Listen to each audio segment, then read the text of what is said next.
ಪಟ್ಟಣದಲ್ಲಿ ಶನಿವಾರ ತಾಲೂಕಿನ ವಿವಿಧ ಅಭಿವೃದ್ಧಿ ಕಾಮಗಾರಿಗಳಿಗೆ ಚಾಲನೆ ನೀಡುವುದಕ್ಕೆ ಆಗಮಿಸಿದ ಮುಖ್ಯಮಂತ್ರಿ ಸಿದ್ದರಾಮಯ್ಯನವರಿಗೆ ಒಳ ಮೀಸಲಾತಿ ಜಾರಿಗಾಗಿ ಐಕ್ಯ ಹೋರಾಟ ಸಮಿತಿ ವತಿಯಿಂದ ದಲಿತ ಮುಖಂಡರಾದ ಪ್ರಭುರಾಜ್ ಕೋಡ್ಲಿ ಮನವಿ ಸಲ್ಲಿಸಿ ಮಾತನಾಡಿದರು.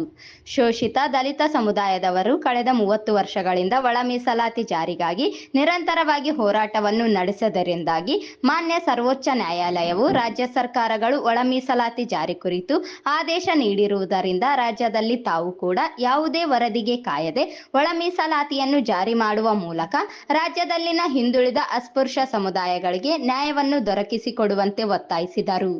ಮನವಿ ಸ್ವೀಕರಿಸಿ ಮುಖ್ಯಮಂತ್ರಿ ಸಿದ್ದರಾಮಯ್ಯ ಮಾತನಾಡಿ, ಸಂಪುಟ ಸಭೆಯಲ್ಲಿ ಸಾಧಕ ಹಾಗೂ ಬಾಧಕಗಳನ್ನು ಚರ್ಚೆ ನಡೆಸಿ ಒಳ ಮೀಸಲಾತಿ ಜಾರಿಗೆ ಸೂಕ್ತವಾದ ಕ್ರಮವನ್ನು ಶೀಘ್ರವಾಗಿ ಕೈಗೊಳ್ಳಲಾಗುವುದು ಎಂದು ಭರವಸೆ ನೀಡಿದರು.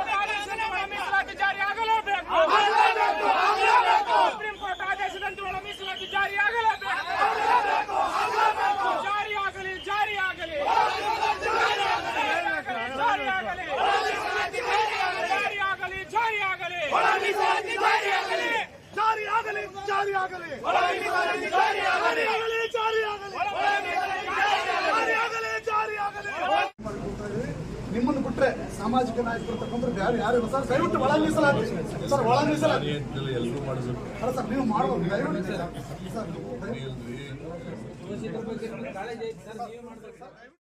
ಈ ಸಂದರ್ಭದಲ್ಲಿ ತಾಲೂಕಿನ ದಲಿತ ಪರ ಸಂಘಟನೆಗಳ ಮುಖಂಡರಾದ ಜಯಪ್ರಕಾಶ್, ಬಸವರಾಜ್ ನಕ್ಕುಂದಿ, ಯಲ್ಲಪ್ಪ ಬಾದರದಿನ್ನಿ, ಯಲ್ಲಪ್ಪ ಸಿಕಲ್, ನಾಗರಾಜ್ ತಡಕಲ್ ಸೇರಿದಂತೆ ಇನ್ನಿತರರು ಇದ್ದರು.